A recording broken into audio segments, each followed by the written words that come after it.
Halo teman-teman, jumpa lagi bersama saya, Suster Grace di channel Suster Grace. Apa kabar semuanya? Semoga tetap sehat dan salam jumpa kembali ya.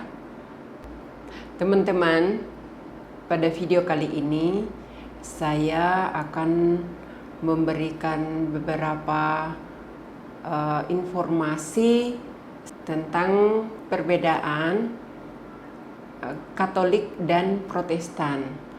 Saya hanya menjawab pertanyaan teman-teman dan banyak yang bertanya tentang apa sih bedanya Katolik dan Protestan. Kan sama-sama pengikut Yesus, betul. Tapi ada beberapa hal yang memang berbeda begitu. Yang ada di dalam Katolik belum tentu ada di dalam gereja Protestan. Nah, adapun kurang lebihnya nanti teman-teman boleh tambahkan di kolom komentar ya. Ini hanya beberapa yang umum yang bisa dilihat atau yang bisa dengan cepat kita tahu, oh iya, atau bisa dibandingkan dengan segera, oh iya benar gitu. Jadi umpamanya yang pertama perbedaannya yang ada di dalam Katolik dan yang di Protestan. Tentang tanda salib. Di Katolik, setiap mau memulai doa atau mengakhiri doa itu melakukan tanda salib dalam nama Bapa dan Putra dan Roh Kudus. Amin. Jadi awal dan akhir setiap doa dalam atau setiap orang Katolik pasti didahului dan diakhiri dengan tanda salib. Nah, kalau di Protestan tidak ada. Tuh. Yang kedua itu salib sendiri. Salib kalau di Katolik itu ada korpusnya atau ada yang patung Yesusnya itu masih melengket di kayu salib itu namanya korpus, ada korpusnya. Nah, kalau salib yang Protestan punya tidak ada, korpusnya tidak ada. Jadi hanya kayu saja yang bersilangan begitu. Sudah dua. Yang ketiga, dalam gereja Katolik ada 7 sakramen, yaitu sakramen baptis, sakramen ekaristi, sakramen krisma, sakramen perminyakan orang sakit, sakramen tobat, sakramen imamat, dan sakramen perkawinan. Nah, kalau dalam Protestan hanya ada 2 sakramen, yaitu sakramen baptis dan sakramen perjamuan kudus. Itu sudah 3 ya bedanya. Yang keempat, setiap hari orang Katolik di gereja Katolik merayakan Ekaristi. Nah, di mana di dalam setiap Ekaristi itu kan kita mengadakan perjamuan atau Ekaristi itu sendiri juga biasa disebut sebagai perjamuan kudus. Nah, sedangkan Protestan mereka melakukan ibadah hanya setiap hari Minggu.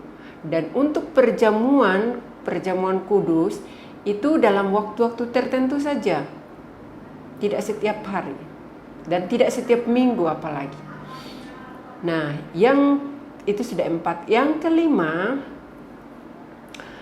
Gereja Katolik memiliki satu kesatuan di seluruh dunia yang dipimpin oleh Paus.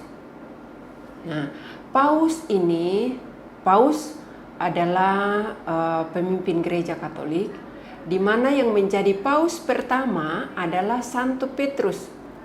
Petrus yang dipilih dan ditunjuk oleh Yesus sendiri sebagai pemimpin gerejanya atau meneruskan penggembalaannya di dunia ini. Nah, jadi dari yang pertama Santo Petrus terus berganti sampai pada saat ini dipimpin oleh Paus Fransiskus. Nah, kalau di gereja Protestan tidak ada. Yang keenam, kalau di Katolik seorang imam hanya boleh seorang laki-laki yang terpanggil dan melalui pendidikan khusus sampai ditabiskan. Nah, seorang imam ini juga tidak menikah. Sedangkan kalau di Protestan yang boleh menjadi pendeta bisa laki-laki, bisa perempuan, dan boleh menikah. Nah, itu bedanya.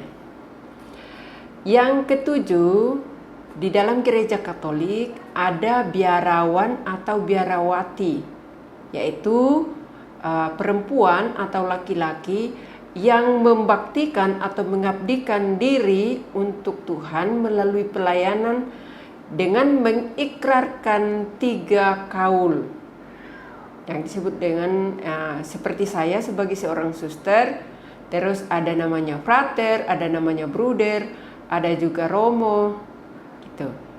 Di Protestan tidak ada yang namanya biarawan biarawati. Yang kedelapan, di dalam gereja Katolik imam tidak digaji, sedangkan kalau para pendeta di Protestan itu digaji.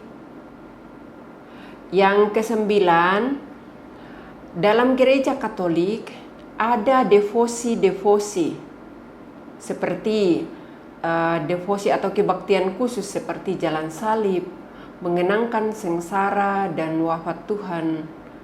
Kemudian yang dikenal juga secara umum adalah devosi penghormatan kepada Bunda Maria melalui doa rosario, ziarah, dan juga ada novena-novena kepada orang kudus. Nah, di dalam Protestan itu tidak ada. Yang berikutnya, di dalam gereja Katolik tidak ada perpuluhan, sedangkan di Protestan ada perpuluhan. Nah, teman-teman, mungkin masih ada hal-hal lain yang bisa teman-teman tahu. Boleh tambahkan aja di kolom komentar supaya saling belajar. Video ini bukan untuk mencari perbedaan, tetapi sebagai pengetahuan karena terutama bagi katekumen saya yang sering bertanya. Nah, dengan demikian kalau saya menjelaskan dan belum jelas, saya tinggal sharekan video ini. Dan bagi teman-teman yang ingin tahu, yang selalu bertanya pertanyaan tentang perbedaan Katolik dan Protestan itu dalam sehari mungkin beberapa kali ada yang bertanya. Ada yang bertanya, apa sih bedanya? Sama-sama pengikut Kristus kok beda begitu? Nah, ini penjelasan singkat saya teman-teman. Semoga menjadi informasi yang baik untuk teman-teman yang membutuhkannya. Dan mohon maaf bila ada yang mungkin yang tidak sesuai atau bagaimana begitu. Silakan teman-teman menambahkan di kolom komentar ya, kalau masih ada yang kira-kira teman tahu yang saya tidak tahu. Oke, sampai sekian, terima kasih dan sampai jumpa lagi di video berikutnya.